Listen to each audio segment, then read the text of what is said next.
জামাত ইসলামের নেতা, সাবেক সংসদ সদস্য, মেজর অবসরপ্রাপ্ত আখতারুজ্জামান।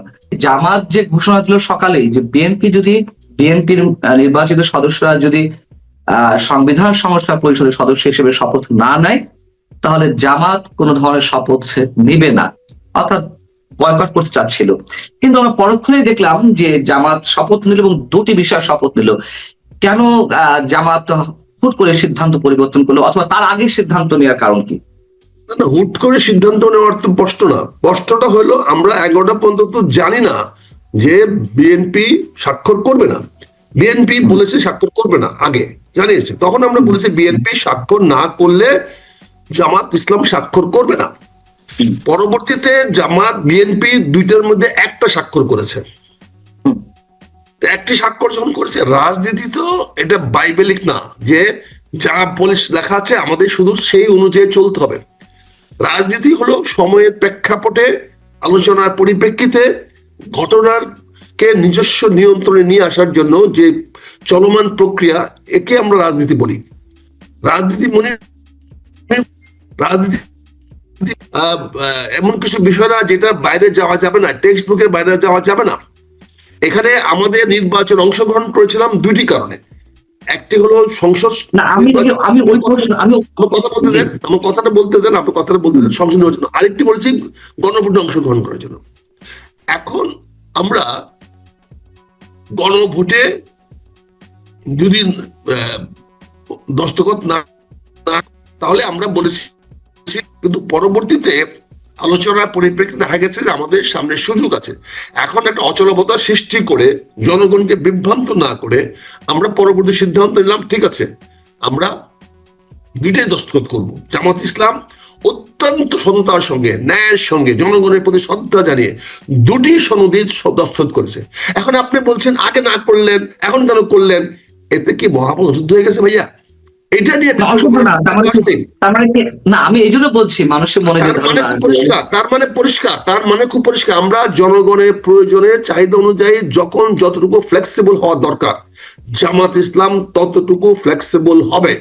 জামাত কোনো মৌলবাদী দল নয়। জামাত এখানে তার ফান্ডামেন্টালিস্ট না, এটার থেকে আমরা সরে আসতে পারবো না। জামাত জনগণের সামনে পরিষ্কার করে দিয়েছে, জনগণের কল্যাণের জন্য যখন যেটা ভালো হবে জামাত সেইটা গ্রহণ করবে।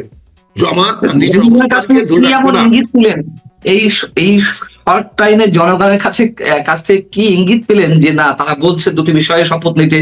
এর আগে বললেন, মানে 1 ঘন্টা 1.5 ঘন্টা আগে বললেন যে না শপথ নিবে না। তার মানে কি বিএনপি কে একটা ট্র্যাপে ফেলতে চেয়েছিল যে জামাত সংসদে যাবে না, তোমরা সংসদ পরিষদের সদস্য হিসেবে ওথ নাও আর না নাও, সেখানে জামাত কোনো ডায়াবেটিস নেবে না? বিষয়টা কি এরকম ছিল? ফেলার কোনো সুযোগ নাই। কারণ যদি জামাত সংসদে নাও যায়, আদৌ নাও যায়, তাতে সংসদে কোনো সমস্যা হবে না। কারণ বর্তমান সংসদে সরকারি দলের 2/3 অধিক ভোট আছে। তারা কোরাম সবসময় করতে পারবে, যে কোনো আইন পাশ করতে পারবে, সংবিধান সংশোধন করতে পারবে। এখানে বিরোধী দলের সংসদে যাওয়া না আসাটা এখন খুব একটা বার্গেনিং পয়েন্টের মধ্যে নাই। কিন্তু আমরা জামাত ইসলাম এটা স্পষ্ট করে জনগণের সামনে যে আমরা একটা প্রতিবাদ করলাম। প্রতিবাদটা হলো যে এই হাঁ ভোটে যারা হাঁ ভোটকে বাস্তবায়ন করতে হবে। এখন আগামী দিনে যেটা আমাদের হবে, যে ইঙ্গিতটা দেওয়ার চেষ্টা করা হয়েছে, বা আমি মনে করি ইঙ্গিত দেওয়া হয়েছিল হচ্ছে যে হ্যাঁ আমরা তোমাদের সঙ্গে ঐক্যমতে থাকবো, তোমাদের সঙ্গে সহযোগিতা করব, কিন্তু ততটুকুই করব যতটুকু জনগণের কল্যাণে হবে। এবং আমরা জনগণের কল্যাণের জন্য আজকে অংশগ্রহণ করেছি। তোমরা যদি সংবিধান সংশোধনের ব্যবস্থা না করো, তোমরা যদি হাঁ ভোটকে বাস্তবায়িত না করো, তোমরা যদি যে সংস্কারগুলো হয়েছে সেই সংস্কারগুলো না করো, তাহলে আমরা আগামীতে সংসদে থাকবো, কিন্তু রাজপথকেও আমরা ছেড়ে দিব না। আমরা রাজপথে আসবো। অর্থাৎ রাজনীতিটা আরো জটিল করে ফেলা হচ্ছে। সরকার যেন সেটা অনুধাবন করে, এই চাপটাই সরকারকে দেওয়া হয়েছে এই 1 ঘন্টার ডিসিশন পরিবর্তনের মাধ্যমে। ওকে, ঠিক আছে। এখন জটিলতার কথা বলছেন, এই জটিলতা কি জামাতই সৃষ্টি করলো কিনা? বিএনপি ওথ নেয়নি সংবিধান সংস্কার পরিষদের সদস্য হিসেবে, কিন্তু জামাত একই সঙ্গে দুটো ওথ নিয়েছে। এখন মনে করুন যে বিএনপি আর এই বিষয়ে কোনো ধরনের নতুন করে কোনো শপথ নিবে না, জামাত এনসিপি দুটি বিষয়ে শপথ নিয়েছে। সংসদে এক্ষেত্রে কোনো জটিলতা তৈরি হবে কিনা, আমি সাংবিধানিক প্রশ্নে বলছি, শপথের ক্ষেত্রে বলছি, সংস্কারের ক্ষেত্রে বলছি না। সংস্কার করা না করা এগুলো পরে কথা, কিন্তু এই যে জামাত যে এবং এনসিপি সদস্যরা যে দুটি বিষয়ে ওথ নিল, আর বিএনপি একটি বিষয়ে ওথ নিল শুধুমাত্র এমপি হিসেবে, সেক্ষেত্রে কোনো ধরনের জটিলতা সৃষ্টি হওয়ার সম্ভাবনা আছে কিনা সংসদে না সংসদের বাইরে? সংসদে? সংসদে জটিলতা হওয়ার কোনো সুযোগ নাই। সংসদ তো তার নিয়ম মোতাবেক চলবে, সংসদে কোনো জটিলতা হওয়ার সুযোগ নেই। জামাতে ইসলাম এবং এনসিপি আমরা বক্তব্য দিতে পারি, কথা বলতে পারি, ওয়াকআউট করতে পারি, প্রতিবাদ করতে পারি, সেটা ততটুকু গ্রহণযোগ্য নাও হতে পারে। সরকার সেটা আমলে নাও নিতে পারে, সরকার আমলে নিতে হবে, আমাকে নিতে বাধ্য করার মতো শক্তি আমরা অর্জন করি নাই। আমরা এই ৭৭টা আসন নিয়ে আমরা সংসদকে আমাদের অনুযায়ী কথা বলতে বাধ্য করতে পারি না, সংসদীয় রীতিনীতিতে এটা অ্যালাউ করে না। কিন্তু যেহেতু ঐক্যমতটা ছিল, যেহেতু গণভোটটা ছিল সংসদের বাইরে, এখন পর্যন্ত সংসদের মধ্যে সেটা যায় না, এখন সংবিধান অনুষ্ঠিত করা হয় নাই, ফলে বিরোধী দল রাজপথে বিষয়টি নিয়ে ফয়সালা করার চেষ্টা করবে। এখানে সরকারকে বাধ্য করবে, হ্যাঁ সেখানে সরকারকে বাধ্য করবে রাজপথে যে এই সংস্কার যে আছে, হ্যাঁ ভোটটাকে বাস্তবায়িত করার জন্য জামাত ইসলাম এনসিপি অবশ্যই সরকার বাধ্য করতে। তার জন্য যদি আবার নতুন করে রক্ত দিতে হয়, আবার নতুন করে নিপীড়ন নির্যাতন শিকার হতে হয়, আবার যদি এই সরকার জালিম রূপ ধারণ করে, তারপরেও এই সরকারের বিরুদ্ধে সংস্কার বাস্তবায়নের জন্য জামাত এবং এনসিপি রাজপথে নামবে। এই বার্তাটাই গতকালকে পরিষ্কার করে দিয়ে দেওয়া হয়েছে। এই জন্য প্রথমে বলে দেওয়া হয়েছে আমরা দস্তখত করবো না, পরবর্তীতে আমরা দস্তখত করছি দেশের স্থিতিশীলতার জন্য, সরকারকে সুযোগ দেওয়ার জন্য। কিন্তু সরকার যদি একটি সময়ের মধ্যে না করে, তাহলে ইনশাল্লাহ আগামীতে রাজপথ উত্তপ্ত হবে। নাকি জামাত বুঝতে পেরেছে, আপনি কেবলমাত্র যে ব্যাখ্যাটি দিলেন, যে জামাত সংসদে না গেলেও তাদের ব্রুট মেজরিটি রয়েছে, সংসদ কার্যক্রম পরিচালনার জন্য তাদের যথেষ্ট সদস্য সংখ্যা রয়েছে, যে কোনো বিল আনার ক্ষেত্রে বা পাশ করার ক্ষেত্রে তাদের সেই সক্ষমতা রয়েছে, এটা অনুধাবন করেই পরবর্তীতে জামাত ভাবলো যে না না, না গেলে তো শপথ না নিলে একটা নির্দিষ্ট সময়ের পরে আসন শূন্য ঘোষণা হয়ে যেতে পারে, সেখানে আবার নতুন করে নির্বাচন হতে পারে। এই ভাবনা থেকে জামাত পরবর্তীতে সিদ্ধান্ত বদলাবে। এই ভাবনা পরবর্তী হবে কেন? এবার আমরা আগে জানি না? আমরা যেদিন ৭৭ সিট পেয়েছি সেদিনই তো আমরা জানি যে সংসদে আমাদের ভারসাম্য নাই, সংসদের আমাদের প্রভাব নাই, সেটা আমরা তখনই জানি। আমরা যদি ফলাফল রিজেক্ট করতাম, ফলাফল তাহলে তো বলে নিতে পারতাম। আমরা যদি জানি সংসদে আমরা সরকারকে বাধ্য করতে পারবো, সেদিনই জানি, ফলাফল ঘোষণা হওয়ার পরে জানি। কাজে আমরা তো তখন সিদ্ধান্ত নিতাম যে না, আমরা নির্বাচনটাকে মানি না। কিন্তু আমরা সংসদে থাকবো, তবে আমরা এটা জানি এই সংসদে আমরা সরকারকে জনগণের অধিকার বাস্তবায়নে বাধ্য করতে পারবো না। এই জন্য এখানে একটা পোজ দেওয়া হলো, বলা হলো হ্যাঁ আমরা করব না, কিন্তু এখন করছি, কিন্তু করছি মনে রাখো আমরা রাজপথ ছাড়বো না। তোমরা যদি একটা দৃশ্যমান সময়ে এটা বাস্তবায়িত না করো, হ্যাঁ ভোট বাস্তবায়িত না করো, এবং তোমরা যদি এই জুলাই সনদে যেটা এগ্রি করেছো দস্তখত না করো, অনুধাবন না করো, তাহলে আগামীতে এই সরকার চলতে পারবে কি পারবে না এটা রাজপথে সিদ্ধান্ত নেওয়া হবে। ইনশাল্লাহ জামাত এনসিপি রাজপথ ছাড়বে না, আমাদের মোকাবেলাটা আবার রাজপথ হতে যাচ্ছে, এটাই ইঙ্গিত বহন করে আমাদের 1 ঘন্টা সিদ্ধান্ত পরিবর্তনের। আমার প্রশ্ন হচ্ছে যে সংবিধান সংস্কারের জন্য তো আপনার এই ধরনের ওথের প্রয়োজন নেই, শপথের প্রয়োজন নেই। আপনি নিজে একজন সাবেক পার্লামেন্টারিয়ান, সংখ্যাগরিষ্ঠতার ভিত্তিতে বা ঐকমত্যের ভিত্তিতে যে কোনো সময় যে কোনো বিষয়ে সংশোধনী আনা যায়, সংশোধনের প্রস্তাব পাশ করা যায়, অথবা সংসদেই বাদলাম নতুন নতুন প্রস্তাব পাশ করা যায় বা সংস্কার করা যায়। যে সংস্কারগুলোর কথা বলা হয়েছে সেইগুলো করার জন্য কেন ওথ নিতে হবে? এগুলো তো চলমান প্রক্রিয়া, এখানে কেন শপথের বিষয়টি আসছে? আর গণভোটের কোথাও বলা আছে, গণভোটের এটি কোথায় বলা আছে যে গণভোটে হ্যাঁ যুক্ত হলে তার মাধ্যমে এই যে সংসদ সদস্যরা তারাও সংবিধান সংস্কার পরিষদের সদস্য হিসেবে কাউন্ট হবে? দেখেন, বেইমানি কাকে বলে? বেইমানি অর্থটা কি? অর্থাৎ আমি যে কথাটা বলেছি আপনার সঙ্গে গুড ফেইথে, এটা পরবর্তীতে সেখান থেকে সরে যাওয়া, এটার নামে বেইমানি। কোথাও লেখা থাকে না, লেখার নাই। আপনারা তাহলে এই সংস্কার নিয়ে গত 7 মাস 8 মাস কি আলোচনা করলেন, কি কথা বললেন? আপনি দক্ষিণ প্লাজায় গিয়ে দক্ষিণ প্লাজায় গিয়ে কি দস্তখত করলেন? বৃষ্টির মধ্যে ছাতা মাথায় দিয়ে, দুজনে ছাতা মাথায় দিয়ে কি দস্তখত করলেন? সেটা সনদ, জাতীয় এখন সনদ। আপনি শুনে কি, আপনি স্পিরিট দেখেন, বোঝার চেষ্টা করেন। আপনি এটাকে বিভ্রান্ত প্রশ্ন করে আপনি বিষয়টাকে অন্যদিকে নিয়ে যাবেন না। আপনার আপনার প্রশ্নটা ক্লিয়ার করার কিছু নাই, আপনার প্রশ্নটি উদ্দেশ্য প্রণোদিত। এখানে পরিষ্কার সনদ হয়েছে, সনদ হয়েছে এখানে। ভাইয়া আমি কথা বলছি, ভাইয়া আমি উত্তরটা, এই জন্য উত্তরটা আমি বলছি, উত্তরটার মধ্যে তো আপনি বিভ্রান্ত করে বলছেন। কারণ সনদ হয়েছে, এই সনদের মধ্যে সনদ হয়েছে মানে স্পিরিট, ইনহেরেন্ট স্পিরিট, যে আমরা এই সনদের ভিতর যা আছে তা বাস্তবায়িত করব। এবং সেখানে আপনি ওয়ার্ড অফ ডিসেন্ট দিয়েছেন, নোট অফ ডিসেন্ট দিয়েছেন, নোট অফ ডিসেন্ট সহ আপনি বাস্তবায়িত করেন। আপনাকে তো নোট অফ ডিসেন্ট বাস্তব করতে বলা হয়নি, নাকল করায়। কিন্তু আপনি নীতিগতভাবে সিদ্ধান্ত নিয়েছেন যে আপনি এই গণভোটের সঙ্গে আপনি যাবেন এবং গণভোটে অংশগ্রহণ করেছেন এবং আপনি সেখানে হ্যাঁ বা না ভোট দিয়েছেন। এবং সেখানে বিশাল আওয়ামী লীগের নেতারা নির্বাচনে অংশগ্রহণ করে 2,25,00,000 আওয়ামী লীগেরা না ভোট দিয়েছে। এখন ইনক্লুসিভ নির্বাচন হিসেবে প্রমাণিত হয়েছে। কাজে এটা আমরা স্পষ্ট করে বলতে পারি, এখন যদি আপনি এই গুলাই সনদকে বাস্তবায়িত না করেন তাহলে জাতির সঙ্গে প্রবঞ্চনা করা হবে এবং আপনি যে আওয়ামী লীগের ভোটে নির্বাচিত হয়েছেন সে আওয়ামী লীগের প্রতি আপনি অ্যালিজেন্সি দেখানো হবে। এটা বাংলাদেশের জনগণ মেনে নেবে না। আপনি না, আমার প্রশ্ন হচ্ছে যে আপনি কি করে বুঝলেন যে আওয়ামী লীগের ভোটাররা বিএনপি কে ভোট দিয়েছে? এটা আমি পরে উত্তর চাচ্ছি। তার আগে প্রশ্ন হচ্ছে, যেটি আপনি বলছেন যে ঐকমত্যের ভিত্তিতে একটি জিনিস স্বাক্ষর হয়েছে, সেটা জাতীয় জুলাই সনদ আপনারা যদি বলছেন, বা জুলাই জাতীয় সনদ, সেখানে স্বাক্ষর করেছে। কিন্তু এই গণভোটের মাধ্যমে যে নির্বাচিত সংসদ সদস্যরা সংস্কার পরিষদের সদস্য হিসেবেও তারা কাউন্ট হবে, এটা তো কথা বলা নেই। এটা না হলে নির্বাচনে এটা না বললে হ্যাঁ না ভোট দিলেন কেন আপনি? তাহলে হ্যাঁ বা না ভোট দিলেন কেন? ভাই আপনি একজন সাংবাদিক, ভাই আপনি একজন সাংবাদিক, আপনি অবজারভার, আপনি অ্যাক্টিভিস্ট না, আপনি সাংবাদিক। আমি কেন জনগণকে হ্যাঁ ভোট দিতে বললাম? আমি জনগণকে না, আমি মঞ্জু ভাই বলে, আমি জনগণকে কেন হ্যাঁ ভোট দিতে বললাম? তাহলে জনগণের সঙ্গে প্রবঞ্চনা করেছি। আমি কি হ্যাঁ ভোট দিতে বললাম? ঠিক আছে না, ঠিক আছে না, কি বললাম না? আপনি এইভাবে আপনি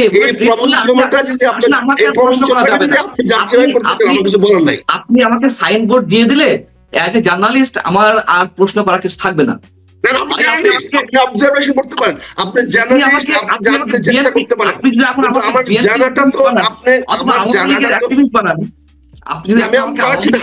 আমি আপনাকে আওয়ামী লীগ অ্যাক্ট বানাচ্ছি না, আমি বলছি অ্যাজ এ সাংবাদিক হিসেবে জার্নালিস্ট হিসেবে আপনার জানার অধিকার আছে, কিন্তু আমার বক্তব্যকে টুইস্ট করতে পারবেন না।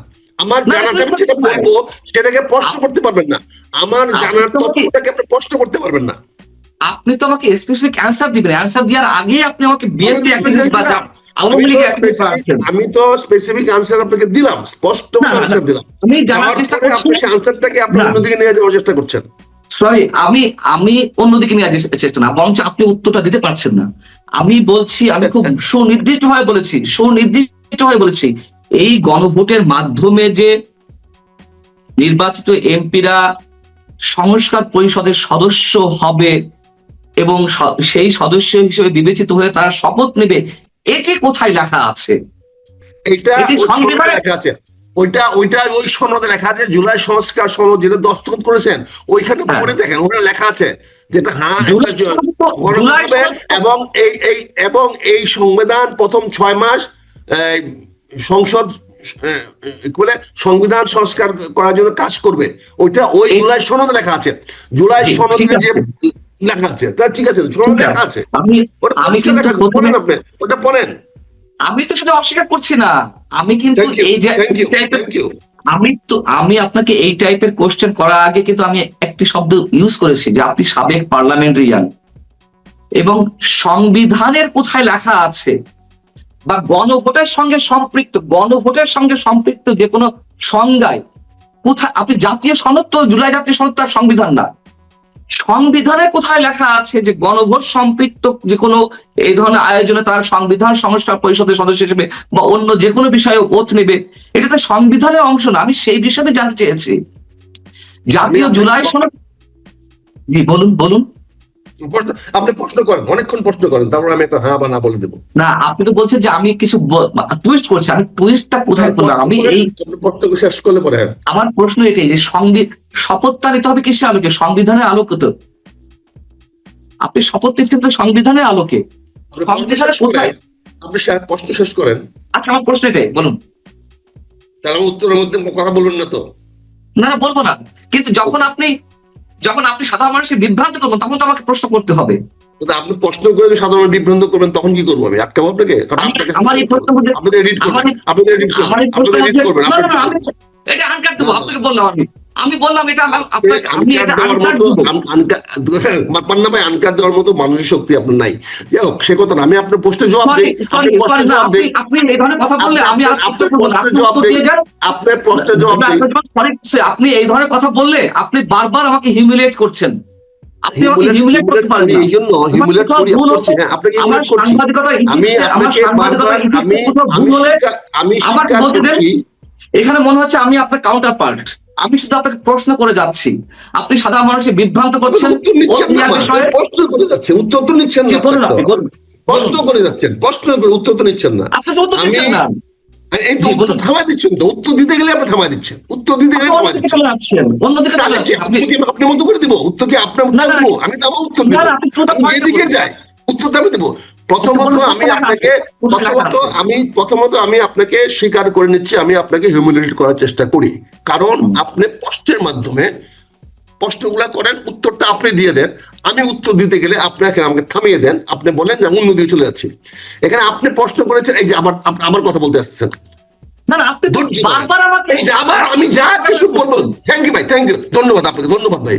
কথা বলার কোনো মানে হয় না, এই কথা বলার কোনো মানে হয় না, এই কথা বলার কোনো মানে হয় না। আপনি একা প্রোগ্রাম করেন, আপনি একা প্রোগ্রাম করেন, আপনি একা আমি প্রোগ্রাম করেন। বলেছি সংবিধানে কোথায় লেখা আছে এটাই। তাহলে উত্তর দিতে দেন। আপনি প্রশ্ন করে এতক্ষণ কার সঙ্গে লম্ব করলেন কেন? প্রশ্ন আচ্ছা, ছোট বলুন করেন। বলুন আপনি বলুন। হ্যাঁ, হ্যাঁ, সংবিধান অনুযায়ী তো নির্বাচন হয় নাই। এইবারে কিন্তু নির্বাচন বাংলাদেশের সংবিধান অনুযায়ী হয় নাই, এবং বাংলাদেশের সংবিধানে গণভোটের কোনো বিধান নাই। এইবারে নির্বাচনটা হয়েছে জুলাই সনদের ভিত্তিতে। এই নির্বাচনটা হয়েছে জুলাই সনদের ভিত্তিতে, কারণ এই সরকার যে নির্বাচন দিয়েছে, এই সরকার সাংবিধানিক সরকার নয়, সংবিধানে নাই। কাজে এই নির্বাচনটা হয়েছে জুলাই সনদের ভিত্তিতে। জুলাই সনদের ভিত্তির দুইটা অংশ। একটি অংশ হলো জাতীয় সংসদ নির্বাচিত হবে, এবং জাতীয় সংসদ প্রথম 6 মাস সংবিধান সংস্কার করার জন্য কাজ করবে, অর্থাৎ তারা লেজিসলেটিভ মেম্বার হবে। এবং এটা হবে কি হবে না সেই জন্য, এবং এই সংস্কারগুলো এবং অতীত সরকারের কার্যক্রমগুলোকে হ্যাঁ বা না ভোটে, অর্থাৎ গণভোটে দেওয়া হয়েছে। হ্যাঁ মানে হলো এই সংস্কারগুলা করা হবে, যে জুলাই সনদে যে সংস্কারগুলা করা হয়েছে সেই সংস্কারগুলা করা হবে। আর না ভোট মানে সংস্কার করা হবে না। এখানে দুইটি অংশ জয়লাভ করেছে। বিএনপি জয়লাভ করেছে জনগণের ভোটে সংবিধানে সদস্য হওয়ার জন্য, সেখানে আমরা জয়লাভ করেছি সংবিধান সদস্য হওয়ার জন্য। তারা হয়তো মেজরিটি পেয়েছে, আমরা হয়তো মাইনরিটি আছি, কিন্তু আমরা ইকুয়াল সদস্য। যেহেতু তারা মেজরিটি হয়েছে, তারা সরকার গঠন করার অধিকার পেয়েছে। কিন্তু এটা সংবিধানে, পুরনো সংবিধানে আছে, যে সংবিধানটাকে আমরা করি নাই, নির্বাচনের সাংবিধানিক ভাবে বৈধ হয় নাই। এই সংবিধানে গণভোট আছে, গণভোট সংবিধানে ছিল না, কিন্তু জুলাই সংস্কারের কারণে গণভোটটা হয়েছে। সেই গণভোট হ্যাঁ জয়যুক্ত হয়েছে, অর্থাৎ এই সংস্কারগুলো বাস্তবায়িত করতে হবে। বিএনপি এই সংস্কারের সঙ্গে বিরোধিতা করেছে, বিশ্বাসঘাতকতা করেছে, মুনাফিকি করেছে। তারা শপথ নিয়েছে একটি অংশে, আরেকটি অংশে শপথ নেওয়া হয় নাই। তাতে জনগণের সামনে বিএনপিকে বিশ্বাসঘাতক বলা যায়, কারণ জনগণ যেখানে হ্যাঁ ভোট দিয়েছে, সেখানে সে জনগণের স্বপ্নকে বাস্তবায়িত না করার জন্য সে বলেছে। কাজে ইনশাল্লাহ আগামীতে এই ফয়সালাটা রাজপথে হবে। সরকার ইচ্ছাকৃতভাবে রাজপথে দিয়েছে। এবার আমি আপনাকে প্রশ্ন করতে পারি?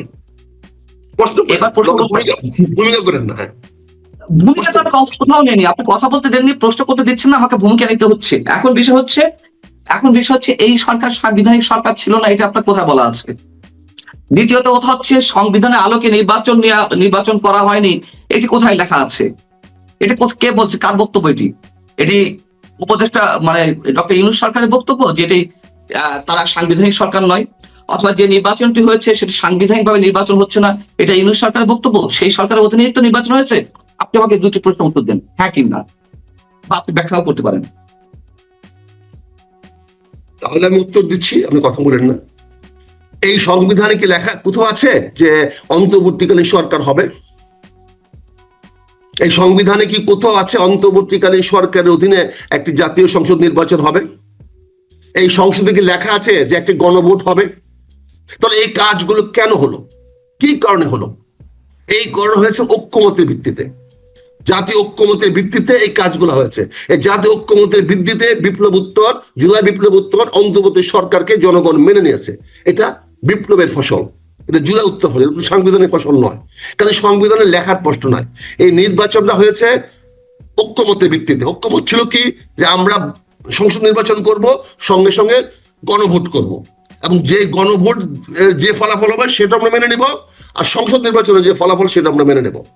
আমরা সংসদীয় নির্বাচনের ফলাফল মেনে নিয়েছি, কিন্তু বিএনপি ওই গণভোটের ফলাফল মেনে নেয় নাই। এইখানে বলা হয়েছে বিএনপি জাতিসংঘে বেমানি করা হচ্ছে। এটা সংবিধানে কোথাও লেখা নাই, এবং এটা এই ডক্টর ইউনূসকে বলতে হবে না, কাউকে বলতে হবে না। ডক্টর ইউনূসের অন্তর্বর্তী সরকার এই ইয়াতে সংবিধানে লেখা নাই। না থাকলে সংবিধানের আলোকে তারা শপথ নিয়েছে, সংবিধানকে কেউ অস্বীকার করেনি, বরং আপনাদের একটি অংশ সংবিধান ছুঁড়ে ফেলতে চেয়েছিল, আমরা সেটা দেখেছি।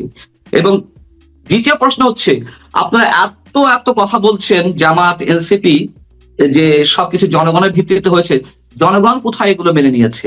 জনগণ তো বিএনপির সঙ্গেও রয়েছে। এখন শুধু যদি বলেন জনগণ সব এনসিপি আর জামাত ইসলামী, সেটি তো নিশ্চয়ই বিএনপি মানতে চাইবে না। তৃতীয়ত হচ্ছে, যাদের কথা আপনি বলছেন, যাদের দাবির পরীক্ষিতে এই জুলাই সনদ, এনসিপি, এবং সেই এনসিপি জামাতের এখন একটি অংশ, সেই এনসিপি কেন সবার সাথে প্রতারণা করে নির্বাচনের পরে স্বাক্ষর করতে গেল জুলাই সনদে? তারা তো নিজেরাই স্বাক্ষর করেনি। তাহলে এটা তো সবচেয়ে বড় প্রতারণা নয় কি জনগণের সাথে? এখানে আপনি কাউকে কিন্তু পরিষ্কার বলেছে আমরা এটা গণভোটের পরে আমরা দস্তখত করব। এটা তাদের বক্তব্য। কেন মানে কি? কেন কিন্তু আপনি জবাবদি করবেন না, সেটা আপনাকে জবাবদি করতে বাধ্য না। আপনি কেন প্রশ্ন করার অধিকার আপনি সাংবাদিক হিসেবে রাখেন না? আপনি সাংবাদিক হিসেবে কেন রাখেন না? আপনি এটা কেনটা হলো স্বামী স্ত্রীর ব্যাপার, কেন বলতে পারেন না? কেন আমি কি করবো? আমি আপনাকে জনগণ তো আপনি না, জনগণ না, সাংবাদিক জনগণ না, সাংবাদিক জনগণ না, সাংবাদিক সাংবাদিক ভাই, সাংবাদিক জনগণ না। সে বলেছে তার বরিষ্ঠ অবস্থান, তার অবস্থান যখন সে বলেছে আমরা এই গণভোটে আমরা এই সনদে স্বাক্ষর করবো না, গণভোটের পরে করবো। এবং তারা গণভোট আলাদা চেয়েছিল, তারা গণভোট আলাদা চেয়েছিল, তারা আলাদা গণভোট চেয়েছিল, কিন্তু আলাদা গণভোট হয় নাই। কিন্তু যেহেতু গণভোট হয়েছে, যেহেতু তারা হ্যাঁ বা না ভোট দিয়েছে, ফলে তারা এটাকে অনুমোদন দিয়েছে। হ্যাঁ, আমরা আলাদা চেয়েছিলাম, সেই দাবি পূরণ করা হয় নাই, কিন্তু গণভোট এখন হয়েছে এবং জনগণ হ্যাঁ দিয়েছে, অতএব আমরা জনগণের পক্ষে। এখানে আপনি যে কথা বলেছেন, জনগণ বিএনপির পক্ষে আছে, বিএনপির পক্ষে আছে বলেই জনগণ এই সাংবিধানের অধীনে শপথ নিয়ে স্বাগত করেছে। তো জনগণ হ্যাঁ ভোটের পক্ষে আছে, সেই হ্যাঁ ভোট জনগণ যে ভোটে পাশ করেছে বিএনপি, তার চেয়ে বেশি ভোট পড়েছে হ্যাঁ ভোটের পক্ষে। যত সংখ্যক ভোট বিএনপি পেয়ে সরকার গঠন করেছে, পার্টি হয়েছে, তার বেশি ভোট হ্যাঁ ভোটে পড়েছে। অর্থাৎ জনগণে, বাংলাদেশের জনগণের বৃহৎ অংশ হ্যাঁ ভোটের পক্ষে। অতএব হ্যাঁ ভোটের সঙ্গে কোনো বেইমানি মেনে নেওয়া হবে না, সে যারাই করেন। আমরা শেষ করবো মেজর আখতারুজ্জামান, আমি আর আপনার সঙ্গে বিতর্কে জড়াবো না।